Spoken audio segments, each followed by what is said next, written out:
Sometimes the person judging you the hardest is you.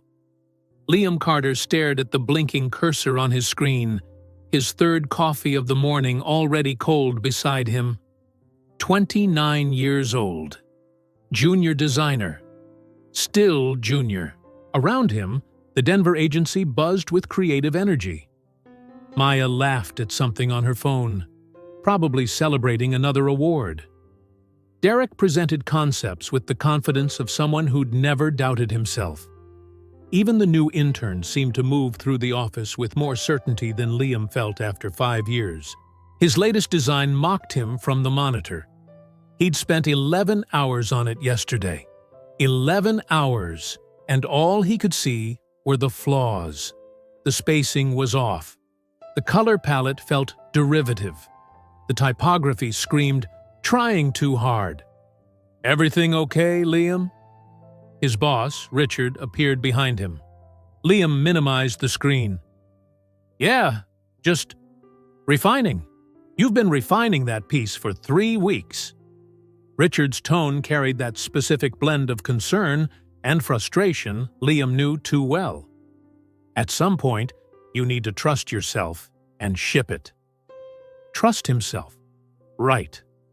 That night, Liam sat across from Brooke at their favorite Italian place, barely touching his pasta.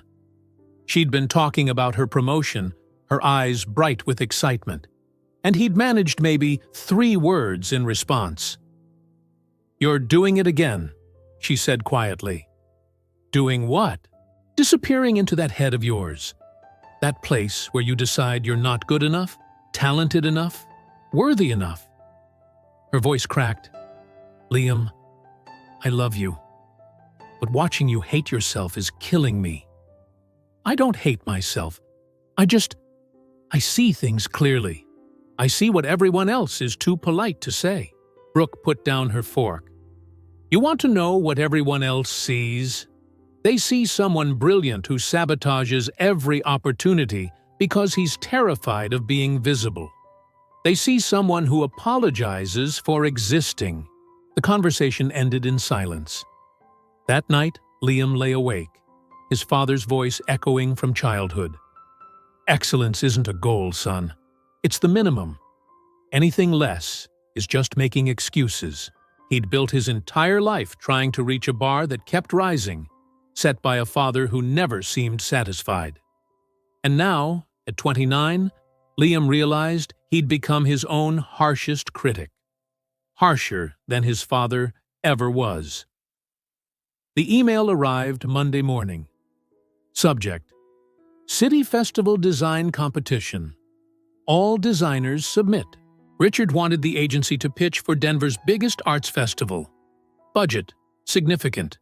Visibility: massive. Career impact: life-changing. Everyone would submit a concept. The best would represent the agency. Liam's hands went cold. This was exactly what he'd been waiting for, and exactly what he feared most. A real chance, which meant a real way to fail publicly. Maya was already sketching. Derek had his mood board half done. Even the intern was excited. "You in, Liam?" Richard asked. The smart answer was obvious. This was the break. But Liam's throat tightened. "I'll think about it." Richard's disappointment was palpable. Deadline's Friday, 4 days, or that night, Brooke found him staring at a blank Illustrator canvas. "You're going to do it, right?" "I don't know if—" "Stop." She sat beside him. "Every time an opportunity shows up, you find a reason it's not the right time, not the right project, not the right you. When will you be ready, Liam? When will you decide you're enough?" After she went to bed, Liam opened his sketchbook. Maybe this time. He worked through the night, then deleted everything at 3 a.m. Started again. By Wednesday, he had something. By Thursday, he had something better. By Friday morning, he'd created the best work of his career, and he was absolutely terrified to show it. Friday, 2 p.m., conference room. Liam sat with his laptop clutched like a shield, watching his colleagues present. Maya's design was bold and geometric. Everyone nodded appreciatively. Derek's concept was sleek and minimalist. Richard took notes, impressed. Liam's heart hammered against his ribs. His design felt suddenly juvenile, obvious, amateur. What had he been thinking? "Liam, you're up." He stood, walked to the front, plugged in his drive. His hand hovered over the mouse. In his mind, a slideshow of disasters. Richard's disappointment, colleagues' pity, his father's "I told you so" silence, Brooks' exhausted resignation. "Actually," his voice cracked. The file corrupted. "I lost everything. I don't have anything to show." The lie tasted like acid. Richard closed his eyes briefly. "That's unfortunate, Liam. We'll move forward with what we have." Liam unplugged his drive and returned to his seat, drowning in shame. He had the file, right there, his best work ever, and he couldn't press open. That evening, Richard called him into his office. "I'm not promoting you to senior designer this cycle." Liam nodded, numb. He'd known it was coming. "It's not about talent, Liam. You have that. It's about showing up, being willing to be seen. Until you can do that..." Richard shrugged helplessly. "I can't put you in front of clients." Liam drove home in silence, each red light a small mercy, extending the time before he had to face himself in the mirror. Saturday morning. Liam woke to his phone buzzing. "Miles, game today. You promised you'd come." His younger brother. He'd forgotten.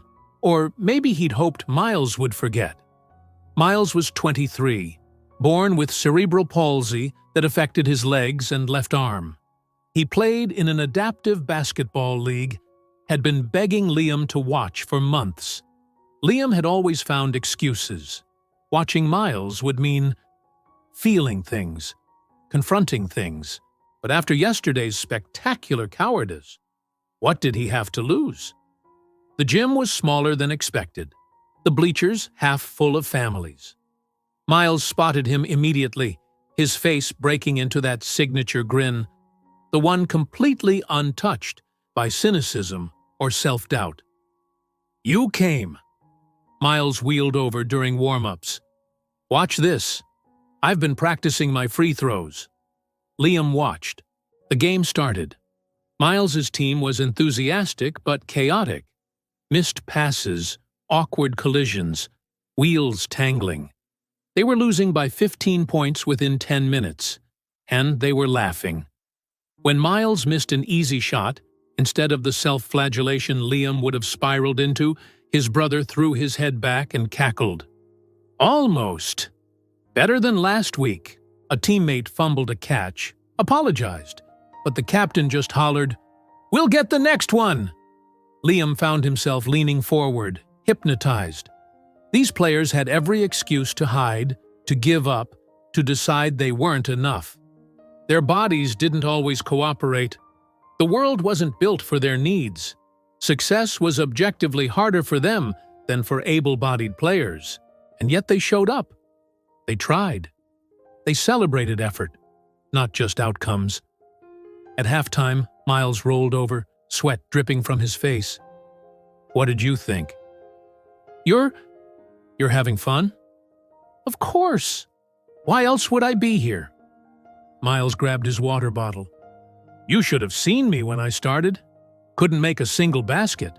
Coach said I had the worst aim he'd ever seen." "But you kept going. What else would I do? Quit because I wasn't instantly perfect?" Miles studied his brother's face. "You look weird. You okay?" Liam's throat tightened. "I sabotaged myself yesterday. Big opportunity.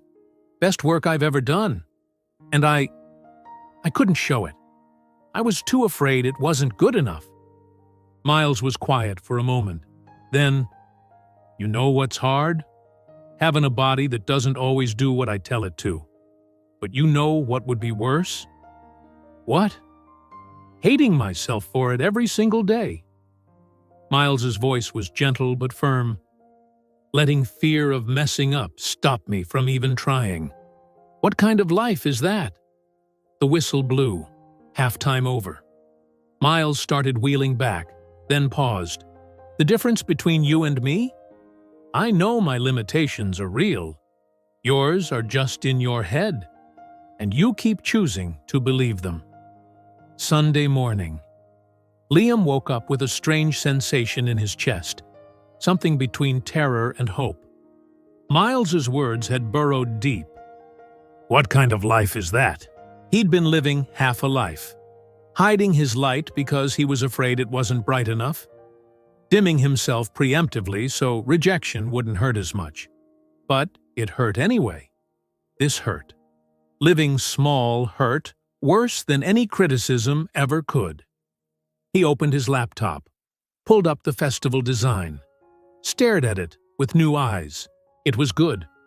No, it was excellent. Bold without being chaotic. Professional without being sterile. The color palette sang. The typography was clean. The concept was cohesive and original.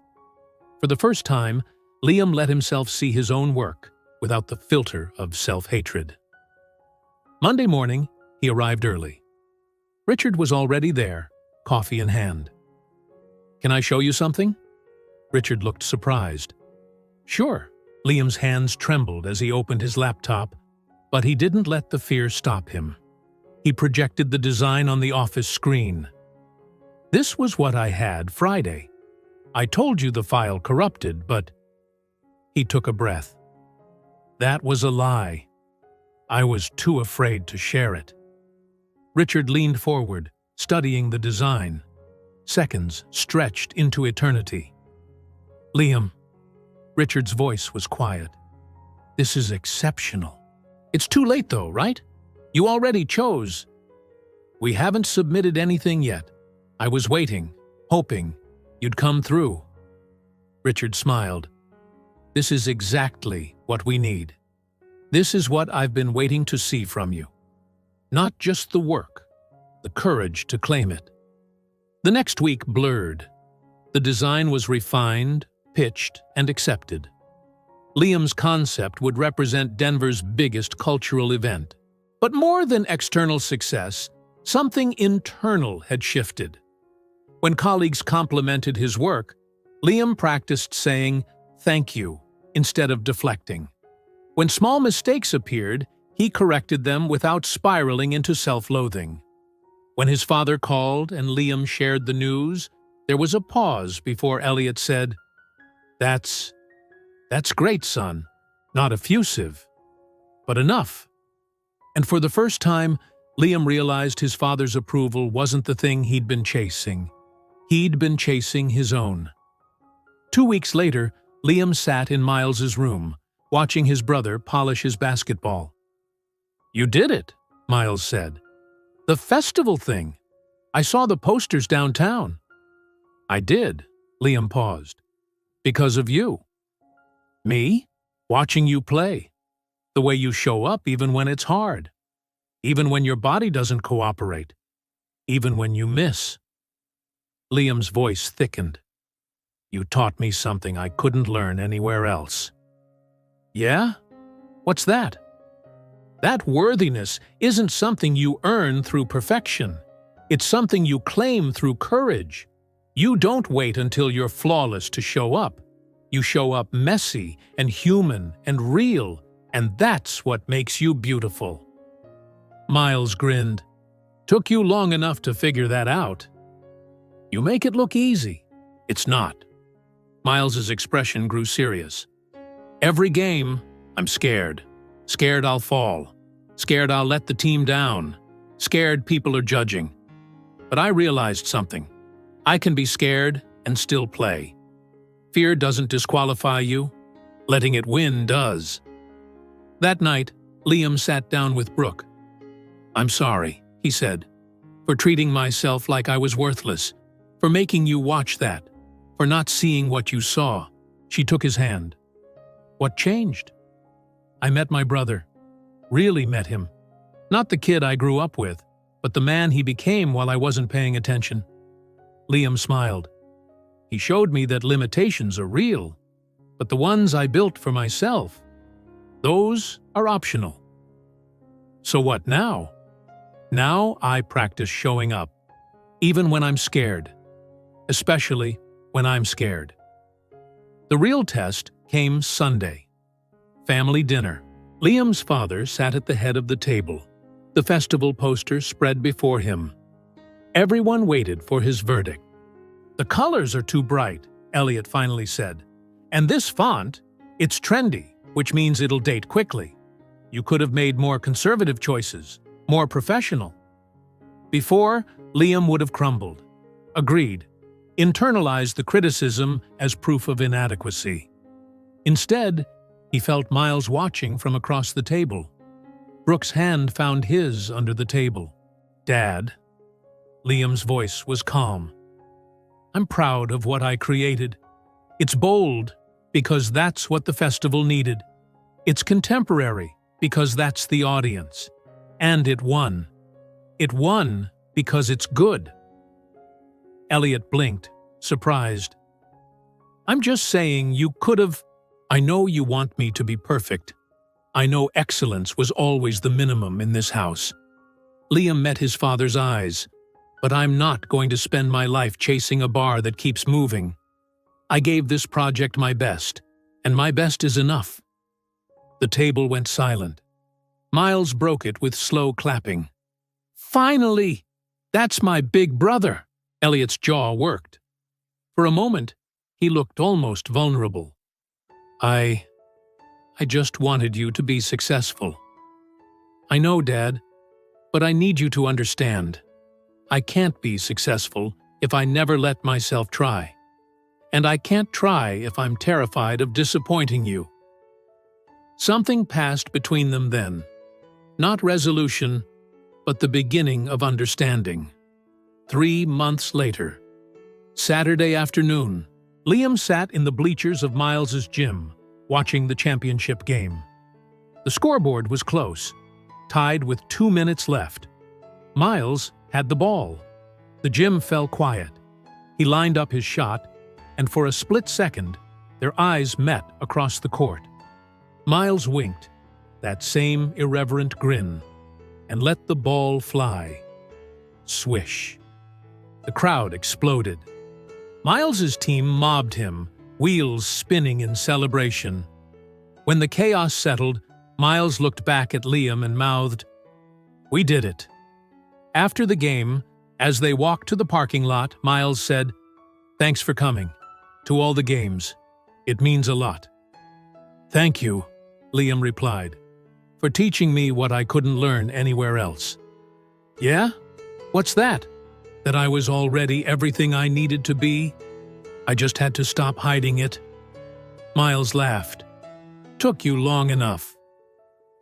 At home that night, Liam stood before his bathroom mirror, not with the critical eye that had dominated his life, but with something gentler. Acceptance. Not perfection, but wholeness. His phone buzzed. An email from Richard. "New client wants you to lead the pitch. You ready?" Before, the answer would have been automatic fear. Now, Liam felt something different. Yes, there was nervousness, but underneath it, certainty. He typed back, "Ready." Brooke found him smiling at his phone. "Good news?" "The best kind. An opportunity to try, to maybe fail, to definitely show up." "And you're not terrified?" "Oh, I'm terrified," Liam laughed. "But Miles taught me something. You can be scared and still play. Fear doesn't disqualify you." She kissed his temple. "I'm proud of you." "I'm proud of me too," he said, and meant it. Later, Liam sat at his desk, sketching ideas for the new pitch. The old voice tried to whisper its familiar doubts, but now he recognized it for what it was. Not truth, but habit. Not wisdom, but fear wearing wisdom's mask. He thought of Miles on the court, missing shots and laughing, trying again, celebrating effort.